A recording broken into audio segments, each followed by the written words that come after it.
एक बार फिर से आप सभी का स्वागत है। हम अध्ययन कर रहे हैं प्रकाशित वाक्य का और अब समय है कि हम उसके पहले अध्याय 6ठे वचन से आगे का अध्ययन करें। पिछले संदेश में हमने 4थे और 5वें वचन को पढ़ा और हमने देखा कि ये जो संदेश है यूहन्ना लिख रहे हैं, लेकिन ये संदेश त्रिएक परमेश्वर की ओर से, पिता, पुत्र और पवित्र आत्मा की ओर से, या हम कहें यीशु मसीह की ओर से एशिया की 7 कलीसियाओं के नाम, या फिर हम कहें समस्त मसीही विश्वासी कलीसियाओं के नाम जो तब थी और आज हैं, और उस समय से लेकर आज के समय के बीच में जितनी भी कलीसियाएं या मसीह विश्वासी हैं उनके नाम लिखी गई हैं। यहां लिखा है, वह हमसे प्रेम रखता है और उसने अपने लहू के द्वारा हमें पापों से छुड़ाया है। मेरे प्यारे भाई बहनों, प्रभु यीशु मसीह हमसे प्रेम रखता है और उसने अपने प्रेम को इस रीति से हम पर प्रकट किया कि उसने अपने आप को मेरे और आपके लिए बलिदान करा लिया और अपने लहू के द्वारा हमें पापों से छुड़ाया है। इब्रानियों की पत्री में हमने बहुत ही डिटेल के साथ पढ़ा कि कैसे प्रभु यीशु मसीह के लहू के द्वारा हमारे पापों की छुड़ौती होती है। 6ठे वचन में लिखा है, और हमें एक राज्य और अपने पिता परमेश्वर के लिए याजक भी बना दिया, उसी की महिमा और पराक्रम युगानुयुग रहे, आमीन। मेरे प्यारे भाई बहनों, यहां 6ठे वचन में हम देखते हैं कि यहां यूहन्ना लिखते हैं कि उसने हमें एक राज्य, यानी कि उसने हमें एक राजा और पिता परमेश्वर के लिए याजक भी बना दिया। तो ये जो लाइन है, ये जो वचन है, क्या ये इस धरती के लिए है? क्या हम इस धरती पर राजा बने हैं? क्या हम इस धरती पर उसके लिए याजक बने हैं? मेरे प्यारे भाई बहनों, ये जो बात यहां लिखी है ये स्वर्ग के राज्य के लिए लिखी गई है। जब हम प्रकाशित वाक्य इसका 2रा अध्याय 26वें वचन में पढ़ते हैं तो यहां प्रभु यीशु मसीह कहते हैं, जो जय पाए और मेरे कामों के अनुसार अंत तक करता रहे, मैं उसे जाति जाति के लोगों पर अधिकार दूंगा और वह लोहे का राजदंड लिए हुए उन पर राज्य करेंगे। जिस प्रकार कुम्हार के मिट्टी के बर्तन चकनाचूर हो जाते हैं, मैंने भी ऐसा ही अधिकार अपने पिता से पाया है। और इसी प्रकाशित वाक्य 3रे अध्याय 21वें वचन में पढ़ते हैं, जो जय पाए मैं उसे अपने साथ सिंहासन पे बैठाऊंगा। तो मेरे प्यारे भाई बहनों, यहां पर जो 6ठे वचन में हमने पढ़ा कि उसने हमें एक राज्य और याजक बनाया है, तो वो इस धरती के लिए या संसारिक हमारे जीवन के लिए नहीं, बल्कि अपने निकट जो हम देखेंगे, जो प्रभु यीशु मसीह के साथ हम 1000 साल का राज्य करेंगे, या जो लोग इस योग्य होंगे जो प्रभु यीशु मसीह के साथ 1000 साल का राज्य करेंगे। यहां पर प्रभु यीशु मसीह कहते हैं कि यदि तुम अपने वस्त्रों को मेमने के लहू से धो के शुद्ध कर लो तो वो तुम्हें एक राज्य और तुम्हें एक याजक बनाएगा। जैसा कि हमने यहां पढ़ा कि जो जय पाए उससे मैं अपने साथ सिंहासन पर बैठाऊंगा। और हमने मत्ती के सुसमाचार 19वें अध्याय 28वें वचन से लेकर 30वें वचन तक भी पढ़ा था। प्रभु यीशु मसीह अपने चेलों से कहते हैं कि तुम 12 सिंहासनों में मेरे साथ बैठकर इजराइल के 12 गोत्रों का न्याय करोगे। तो ये जो बात लिखी गई है कि उसने हमें राज्य और याजक बनाया, वो हमें इस धरती के लिए नहीं बल्कि उस 1000 साल के राज्य के लिए, वहां जब प्रभु यीशु मसीह लौट करके आएंगे और जो यहां राज्य करेंगे, उस राज्य में वो हमें राज्य और याजक बनाएगा। और इस बात को हम प्रकाशित वाक्य 20वें अध्याय 4थे वचन में भी पढ़ते हैं। यहां लिखा है, फिर मैंने सिंहासन देखे। और यहां हम देखते हैं ये जो दर्शन है ये 1000 वर्ष के राज्य का है जो प्रभु यीशु मसीह फिजिकल रूप से इस धरती पर करेंगे, जिसके विषय में जब हम 20वां अध्याय अध्ययन करेंगे तो आप अच्छे से उस वक्त समझ चुके होंगे कि कैसा राज्य हम करेंगे, कैसा याजक हम बनेंगे। और यहां लिखा है, मैंने फिर सिंहासन देखे और उन पर लोग बैठ गए और उनको न्याय करने का अधिकार दिया गया। यानी कि 1000 साल के राज्य में वो हमें ऐसी उपमा देगा जो सचमुच में सच्चे मसीह विश्वासी होंगे, जो प्रभु के लिए वध किए गए होंगे, जो प्रभु के लिए हम कहेंगे जिन्होंने उत्पीड़न को सहा होगा, वो प्रभु के साथ उन सिंहासनों पर बैठ करके राज्य करेंगे। और याजकों के विषय में हम 7वां अध्याय उसके 15वें वचन में पढ़ते हैं। 13वें वचन से एक्चुअली हम जब पढ़ेंगे तो अच्छे से आपको समझ में आएगा। मैं आपके लिए पढ़ दे रहा हूं, प्रकाशित वाक्य 7वां अध्याय 13वें वचन से मैं पढ़ रहा हूं। इस पर प्राचीनों में से एक ने मुझसे यानी यूहन्ना से कहा, ये श्वेत वस्त्र पहने हुए कौन हैं और कहां से आए हैं? मैंने उससे कहा, हे स्वामी तू ही जानता है। उसने मुझसे कहा, ये वे हैं जो उस महाक्लेश से निकलकर आए हैं, जिन्होंने अपने अपने वस्त्र मेमने के लहू में धोकर श्वेत किए हैं। इसी कारण वे परमेश्वर के सिंहासन के सामने हैं और उसके मंदिर में दिन रात उसकी सेवा करते हैं, और जो सिंहासन पर बैठा है वह उनके ऊपर तंबू तानेगा। और ये जो लोग हैं, जब हम ऊपर पढ़ेंगे 7वें अध्याय 9वें वचन में कि ये लोग ये बहुत बड़ी भीड़ है, अनगिनत भीड़ है, जाति जाति कुल कुल भाषा भाषा के लोग हैं। यानी कि जो लोग सच्चे तरीके से प्रभु यीशु मसीह पर विश्वास करेंगे तो स्वर्ग के राज में परमेश्वर के सिंहासन के सामने उन्हें उस सच्ची वेदी का याजक बनाया जाएगा। तो यहां पर हमने जो ये यहां 6ठे वचन में जो हमने पढ़ा है, तो ये इस दुनिया की बात नहीं है, बल्कि जब हम उसके साथ उसकी सहभागिता में जाएंगे न्याय के बाद 1000 साल के राज्य के लिए, यदि इस योग्य हम होंगे कि उसके साथ सिंहासनों पर बैठ के राज करेंगे, तो यह बात वहां के लिए लिखी है कि प्रभु यीशु मसीह ने हमें राज्य और पिता परमेश्वर के लिए याजक भी बना दिया है। उसी की महिमा और पराक्रम युगानुयुग होता रहे, आमीन। आगे 7वें वचन में लिखा है, देखो वह बादलों के साथ आने वाला है, बादलों के साथ आने वाला है। मेरे प्यारे भाई बहनों, इस लाइन को भी बड़े ध्यान से आप सुनिएगा। मैं माफी चाहता हूं, मैं लाइन कह रहा हूं, इस वचन को भी आप बड़े ध्यान से सुनिएगा और हमें माफ कीजिएगा, देखो वह बादलों के साथ आने वाला है और हर एक आंख उसे देखेगी, वरन जिन्होंने उसे बेधा था वह भी उसे देखेंगे और पृथ्वी के सारे कुल उसके कारण छाती पीटेंगे। हां, आमीन। मेरे प्यारे भाई बहनों, यहां पर हम देखते हैं कि वो बादलों के साथ आने वाला है। जैसा कि बहुत सारे झूठे कल्ट इस बात का दावा करते हैं कि मसीह यहां हो चुके हैं, मसीह आ चुका है, वो वहां पर जन्म ले चुके हैं, वो वहां पर जन्म ले चुके हैं। लेकिन वचन हमें क्या बताता है? प्रेरितों के कार्य पहले अध्याय में हमने पढ़ा कि जिस रीति से वो बादलों में उठा लिया गया है, उसी रीति से वो वापस आएगा। और यहां पर भी हम देखते हैं कि बादलों के साथ आने वाला है। तो जो लोग इस बात का झूठा क्लेम करते हैं कि मसीह आ चुका है, मसीह आ गया है, तो मसीह अब किसी गर्भ से जन्म नहीं लेगा, वो बादलों के साथ आएगा। जिस रीति से वो गया है उसी रीति से वापस आएगा, वो किसी गर्भ से जन्म लेने वाला नहीं। बहुत सारे लोग प्रकाशित वाक्य के 12वें अध्याय को लेकर के गलत रीति से लोगों को समझाते हैं, लेकिन वो सरासर गलत हैं। वचन अपने आप में एक दूसरे का विरोध नहीं करता, वचन एक दूसरे को हमेशा सपोर्ट करता है। और यहां वचन हमसे कहता है कि वो बादलों के साथ महिमा में आएगा, जैसा प्रभु यीशु मसीह ने भी मत्ती के सुसमाचार 25वें अध्याय में और 24वें अध्याय 31वें वचन में कहा है। आगे लिखा है, और हर एक आंख उसे देखेगी, वरन जिन्होंने उसे बेधा था वह भी उसे देखेंगे और पृथ्वी के सारे कुल उसके कारण छाती पीटेंगे। मेरे प्यारे भाई बहनों, हम यहां पर देखते हैं कि हर एक आंख प्रभु यीशु मसीह को बादलों के साथ आते हुए देखेगी, जैसा कि प्रभु यीशु मसीह ने मत्ती के सुसमाचार 24वें अध्याय में कहा कि हर कुल जाति के लोग छाती पीटेंगे और उसे बादलों में अपनी महिमा के साथ आता हुआ देखेंगे। तो हर एक आंख उसे देखेगी। जब प्रभु यीशु मसीह आएगा तो हर एक आंख उसे देखेगी, यहां तक कि वो लोग भी उसे देखेंगे जिन्होंने उसे बेधा था। अब बात ये उठती है कि वो लोग जिन्होंने प्रभु यीशु मसीह को बेधा था या क्रूस पर चढ़ाया था, वो लोग तो ना जाने कब के मर चुके हैं, तो वो लोग कैसे देखेंगे? मेरे प्यारे भाई बहनों, जब हम मत्ती का सुसमाचार उसका 5वां अध्याय उसके 26वें वचन से लेके 29वें वचन तक पढ़ते हैं, तो यहां प्रभु यीशु मसीह 28वें वचन में कहते हैं, इससे अचंभा मत करो, क्योंकि वह समय आता है कि जितने कब्रों में हैं वह उसका शब्द सुनकर निकल आएंगे। जिन्होंने भलाई की है वह जीवन के पुनरुत्थान के लिए जी उठेंगे, और जिन्होंने बुराई की है वह दंड के पुनरुत्थान के लिए जी उठेंगे। यानी कि जब प्रभु यीशु मसीह का शब्द होगा तो लोग कब्रों में से उसका शब्द सुनकर निकल आएंगे। तो उनमें वो लोग भी होंगे जिन्होंने प्रभु यीशु मसीह को बेधा था। तो मेरे प्यारे भाई बहनों, यहां पर हम प्रभु यीशु मसीह के आगमन को और रैप्चर को, इन दोनों बातों को देखते हैं। ये दोनों अलग अलग चीजें हैं, अलग अलग घटनाएं हैं।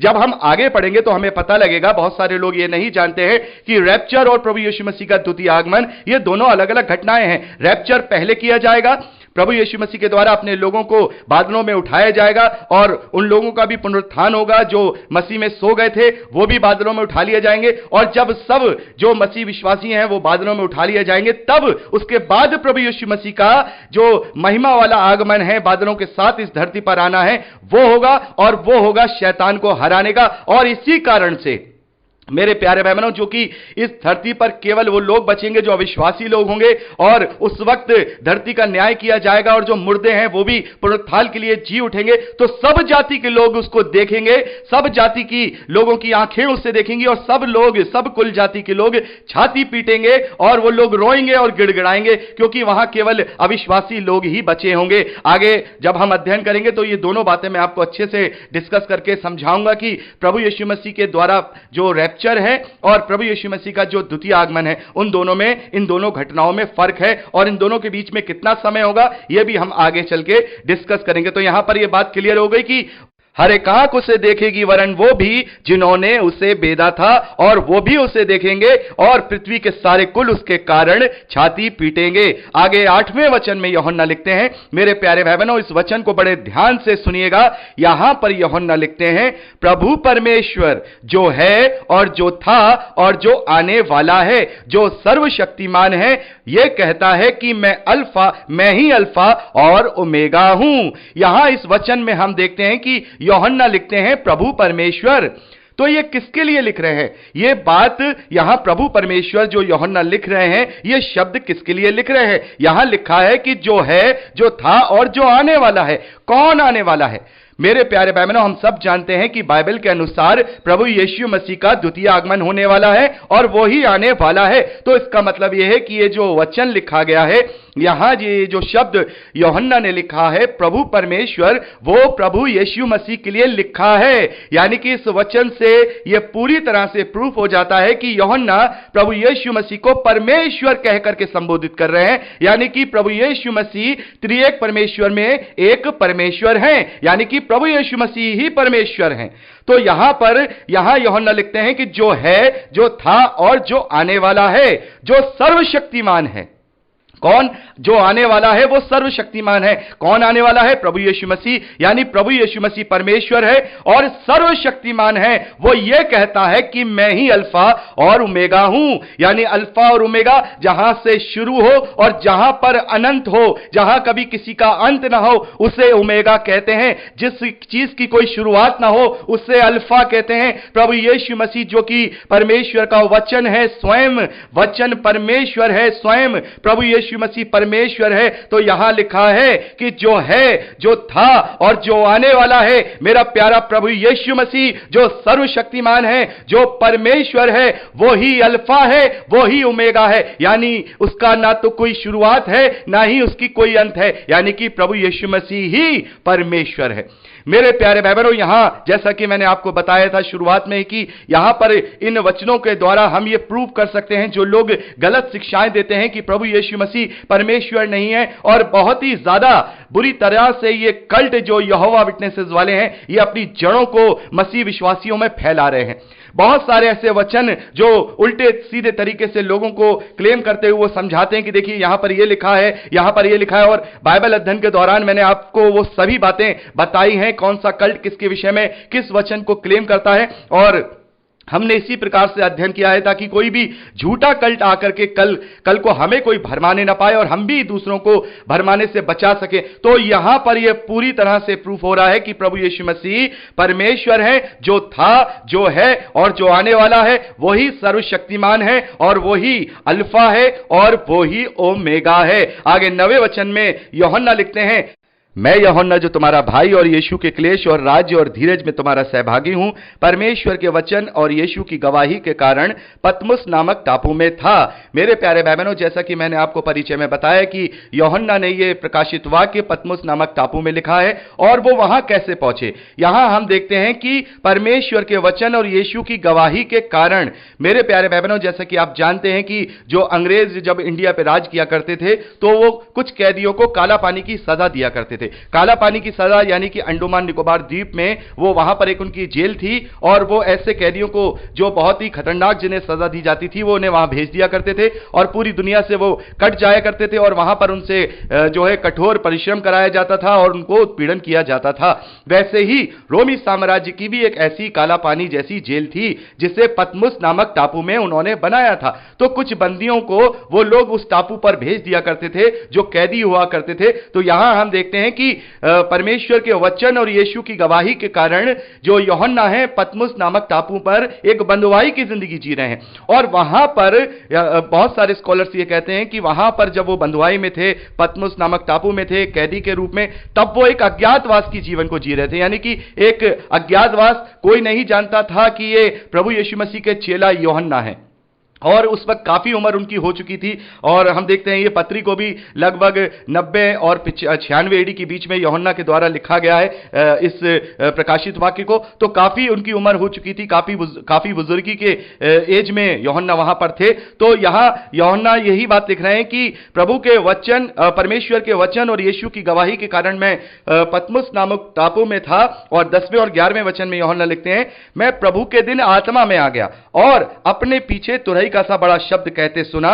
यानी कि उस दिन वो आत्मा में आ गए और उसने प्रभु यीशु मसीह का तुरही का सा बड़ा शब्द सुना। क्या सुना?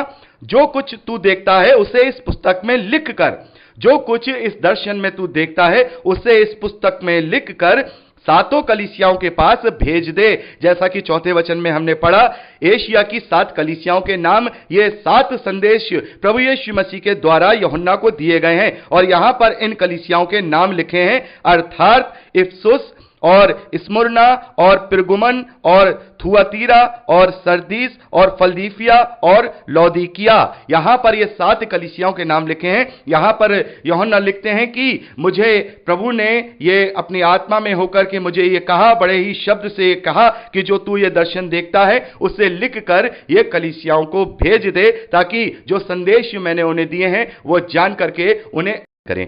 12वें वचन से लेकर 20वें वचन तक जब हम पढ़ते हैं तो यहां प्रभु यीशु मसीह के महिमा वाले रूप को दर्शन में दिखाया गया है। अभी हमने 10वें वचन में पढ़ा, मैं प्रभु के दिन आत्मा में आ गया और अपने पीछे तुरही का सा बड़ा शब्द कहते सुना। यानी यूहन्ना जब ये दर्शन देख रहे हैं तो वो अपने पीछे तुरही का सा बड़ा शब्द सुनते हैं। और यहां 12वें वचन में यूहन्ना लिखते हैं, तब मैंने उसे जो मुझसे बोल रहा था देखने के लिए अपना मुंह फेरा और पीछे घूमकर मैंने सोने की 7 दीवटें देखी।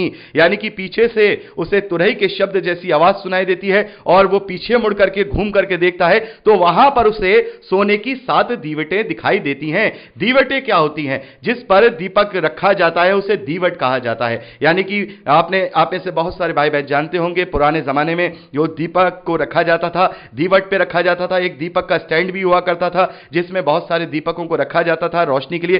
तो 7 सोने की दीवटें यहां पर यूहन्ना को दिखाई देती हैं और उनके बीच में 13वें वचन से हम आगे पढ़ेंगे, और उन दीवटों के बीच में मनुष्य के पुत्र सदृश एक पुरुष को देखा जो पांवों तक का वस्त्र पहने हुए और छाती पर सोने का पाटुका बांधे हुए था। उसके सिर और बाल श्वेत ऊन वरन पाले के समान उज्जवल थे और उसकी आंखें आग की ज्वाला के समान थीं। उसके पांव उत्तम पीतल के समान थे जो मानो भट्टी में तपाया गया हो, और उसका शब्द बहुत से जल के शब्द के समान था। वह अपने दाहिने हाथ में 7 तारे लिए हुए था और उसके मुख से तेज 2धारी तलवार निकलती थी। उसका मुंह ऐसा प्रज्वलित था जैसे सूर्य कड़ी धूप के समय में चमकता है। मेरे प्यारे भाई बहनों, यहां पर प्रभु यीशु मसीह की महिमा वाले रूप का दर्शन यूहन्ना को मिलता है। अभी हमने जब सुसमाचारों को पढ़ा था तो वहां हमने देखा था प्रभु यीशु मसीह पुनरुत्थान के बाद अपने चेलों के साथ रहते हैं, उन्हें दिखाई देते हैं, उनके साथ बातचीत करते हैं, उन्हें उपदेश देते हैं, उन्हें आज्ञाएं देते हैं। लेकिन वहां पर इस प्रकार के रूप का वर्णन किसी सुसमाचार में हम नहीं पाते हैं। लेकिन यहां पर जो महिमा वाला रूप यूहन्ना को दिखाई दिया है, जो दिखाया गया है, वो प्रभु यीशु मसीह की उस महिमा का रूप है जो उसको परमेश्वरीय तत्व में लेकर के आता है, उसको परमेश्वरीय तत्व में लेकर आता है, महायाजकीय तत्व मन लेकर के आता है। मेरे प्यारे भाई बहनों, इसी रूप को हम आगे 19वें अध्याय में भी पढ़ेंगे। जब प्रभु यीशु मसीह अपनी महिमा में आएंगे, वो श्वेत घोड़े पर सवार होकर के शैतान को हराने और इस धरती का न्याय करने के लिए आएंगे, तब वहां पर भी इस प्रकार का दर्शन यूहन्ना देखते हैं प्रभु यीशु मसीह के लिए। तो यहां पर हम देखते हैं कि उसकी आंखें ज्वाला के समान हैं, उसकी आंखें ज्वाला के समान हैं और उसके सिर पर जो बाल हैं वो श्वेत वरन पाले के समान है। पाले के समान, जैसे बर्फ होती है, बर्फ गिरती है पहाड़ों को, जब बर्फ गिर के पूरा सफेद कर देती है, बिल्कुल प्योर वाला व्हाइट, ऐसे उसके बाल हैं और उसकी आंखों में से ज्वाला निकल रही है और उसके सीने पर, छाती पर सोने की पाटुका बंधी हुई है, उसकी आंख में से ज्वाला निकल रही है और उसका उसका जो शब्द है वो बहुत से जल के जैसा है, जैसा कि कोई बहुत बड़ा झरना ऊपर से गिरता है और उसकी जो आवाज होती है, या बहुत सारी जो लहरें हैं, समुद्र की लहरें हैं, वो चट्टानों से जब टकराती हैं तो जैसी तेज ध्वनि उत्पन्न होती है, वैसा ही कुछ उसकी आवाज का तेज था। और उसके मुख के विषय में हम देखते हैं कि उसके मुख से तेज दोधारी तलवार निकलती है। उसका मुख ऐसा प्रज्वलित था जैसे सूर्य कड़ी धूप में निकलता है। यानी कि प्रभु यीशु मसीह का जो चेहरा है वो इस प्रकार से प्रज्वलित था कि जैसे कड़ी धूप में जो सूरज होता है, जिसे हम 1-2 सेकंड के लिए भी नहीं देख सकते, हमारी आंखें धुंधली हो पड़ जाती हैं, वैसा ही उसका तेज था। तो यहां ये जो सब बातें लिखी गई हैं मेरे प्यारे भाई बहनों, ये सब इस धरती की जो चीजें हैं जिन्हें हम जानते हैं उनसे कंपेयर करके लिखी हुई हैं। लेकिन जब हम महिमा वाले रूप को जब प्रभु यीशु मसीह के असलियत में देखेंगे तो वो और इससे बढ़कर होगा, क्योंकि हमारे पास शब्द नहीं है। हम जब देख रहे हैं, यूहन्ना इस दर्शन को देख रहे हैं तो इस धरती वाली बुद्धि और धरती वाली आंखों के द्वारा देख रहे हैं। लेकिन जब हम स्वर्गीय शरीर और स्वर्गीय आंखों को धारण करेंगे तब हम उस तत्व को, उस महिमा वाले रूप को असलियत में पहचान पाएंगे, जिसका वर्णन यहां पर यूहन्ना लिख रहे हैं, जिस दर्शन का वर्णन यहां पर यूहन्ना लिख रहे हैं। तो उस प्रताप का, उस तेज का जो कि परमेश्वरीय तत्व में है, वहां पर प्रभु यीशु मसीह के द्वारा वहां यूहन्ना को दिखाया गया है। अब वो सामान्य देह में नहीं है जैसी देह में वो उसका पुनरुत्थान हुआ था, बल्कि अब वो अपनी पूरी महिमा में है, पूरे अधिकार में है, पूरे मनुष्य यानी कि पूरे परमेश्वरीय तत्व में है। जब वो पहले इस धरती पर आया था तब वो सामान्य मनुष्यों की तरह, एक आम मनुष्यों की तरह इस जीवन को जी करके गया और बिल्कुल साधारण मनुष्य की तरह उसने अपने जीवन का यापन किया। लेकिन जब वो अब महिमा में आएगा तो अब वो सामान्य मनुष्य की तरह नहीं, बल्कि पूरे अधिकार के साथ, पूरी अथॉरिटी के साथ उस ईश्वरीय तत्व वाली महिमा में आएगा। मेरे प्यारे भाई बहनों, अब उसे कोई इस प्रकार से, जैसे पहले उन लोगों ने, मनुष्यों ने, जो उसी के द्वारा बनाई गई सृष्टि थी, उन्होंने उसको उत्पादित किया, उन्होंने उसके वध कर दिया, उसे क्रूस पर चढ़ा दिया। लेकिन अब वो अपने मुंह से जो उसके दोधारी तलवार निकल रही है, जो उसका वचन है, उसके द्वारा वो न्याय करेगा, उसके द्वारा वो न्याय करेगा। सफेद बाल और जो पांव पीतल के हैं वो उसकी महिमा को दर्शाते हैं, उसकी बुजुर्गी को दर्शाते हैं, उसकी बुद्धि को दर्शाते हैं, उसके न्याय की क्षमता को दर्शाते हैं, उसका उस शैतान के ऊपर जो उसका वार होने वाला है उस क्षमता को और उस अधिकार को दर्शाते हैं। तो यहां पर इस प्रकार का जो महिमा वाला रूप है वो यहां यूहन्ना को दिखाई देता है। यहां 16वें वचन में हम देखते हैं, जब वह अपने दाहिने हाथ में 7 तारे लिए हुआ था और उसके मुख से तेज दोधारी तलवार निकलती थी। वो अपने दाहिने हाथ में उसके 7 तारे थे, उसके 7 तारे थे। और यहां यूहन्ना लिखते हैं कि जब मैंने उसे देखा तो उसके पैरों पर मुर्दा सा गिर पड़ा। वो उसके पैरों पर मुर्दा सा गिर पड़ा, क्योंकि उस तेज को, उस महिमा को सहना उस वक्त यूहन्ना के वश में नहीं था। यूहन्ना इस योग्य नहीं था कि उस वक्त वो वहां उसके तेज में ठहर पाए। लेकिन वहां हम देखते हैं प्रभु यीशु मसीह उस पर अपना दाहिना हाथ रखकर कहते हैं, मत डर, मैं प्रथम और अंतिम और जीवता हूं। मेरे प्यारे भाई बहनों, यहां पर प्रभु यीशु मसीह यूहन्ना को कहते हैं कि मत डर, मत डर। ये तेज से मसीह विश्वासियों को डरने की जरूरत नहीं है। इस महिमा वाले तेज में सभी मसीह विश्वासियों को रहना है। तुम्हारी सहभागिता तो परमेश्वर के साथ होने वाली है। और जैसा हम प्रकाशित वाक्य अभी आगे पढ़ेंगे कि यहां पर हम देखेंगे कि जब मनुष्यों के बीच में जब परमेश्वर का डेरा होगा तो वहां पर कोई सूरज या कोई चांद सितारा नहीं होगा वहां रोशनी देने के लिए, बल्कि उस नई यरूशलेम में परमेश्वर के प्रकाश और उसके तेज से ही वहां पर प्रकाश रहा करेगा। यानी कि हम जानते हैं कि परमेश्वर प्रकाश है और परमेश्वर ज्योति है। उसी ज्योति से वो स्वर्ग, या हम कहें जो वो उस वक्त विश्वासियों का रहने का स्थान है, नया यरूशलेम, वो उसके तेज से ही रोशन रहेगा। वहां किसी सूरज की या किसी और प्रकार की रोशनी की जरूरत नहीं रहेगी। तो यहां पर हम देखते हैं कि प्रभु यीशु मसीह उस पर अपना दाहिना हाथ रखकर कहते हैं, मत डर, मैं प्रथम, मैं अंतिम और जीवता हूं। मैं मर गया था और अब देख युगानुयुग जीवता हूं और मृत्यु और अधोलोक की कुंजियां मेरे पास हैं। मेरे प्यारे भाई बहनों, जैसा कि हम पहला कुरिन्थियों 15वें अध्याय में पढ़ते हैं कि परमेश्वर ने सारे अधिकार अपने पुत्र को यानी प्रभु यीशु मसीह को दे दिए ताकि वो उसके बैरी शैतान को, मृत्यु को और वो सारी चीजें जो उसके विरोध में है वो उसके अधीन कर दे, उसके पांवों की चौकी कर दे। तो यहां पर यही बात प्रभु यीशु मसीह यूहन्ना से कहते हैं कि मत डर, मैं प्रथम और अंतिम और जीविता हूं। मैं मर गया था लेकिन अब मैं जीवित हूं। हालेलुया! हमारा परमेश्वर जीविता है, युगानुयुग तक जीवित है और मृत्यु और अधोलोक की कुंजियां प्रभु यीशु मसीह के पास हैं। उसी के पास न्याय का अधिकार है, उसी के पास उन्हें उनके अंजाम तक पहुंचाने का अधिकार है और वही उन पर विजय प्राप्त करके अपने पिता के पांवों की चौकी कर देगा। आगे लिखा है, इसलिए जो बातें तूने देखी और जो बातें हो रही हैं और जो बातें इसके बाद होने वाली हैं, उन सबको लिख ले।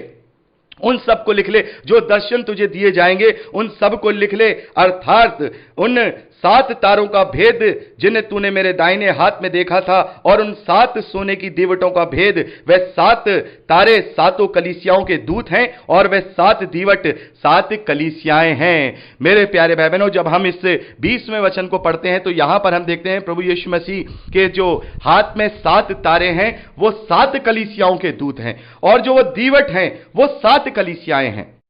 तो मेरे प्यारे भाई बहनों, इस 20वें वचन को हम अगली रिकॉर्डिंग में डिस्क्राइब करेंगे, क्योंकि कहूंगा कि आगे का अध्ययन हम अगली रिकॉर्डिंग में करें। प्रभु आप सबको आशीष दे। Praise the lord. जय मसीह की।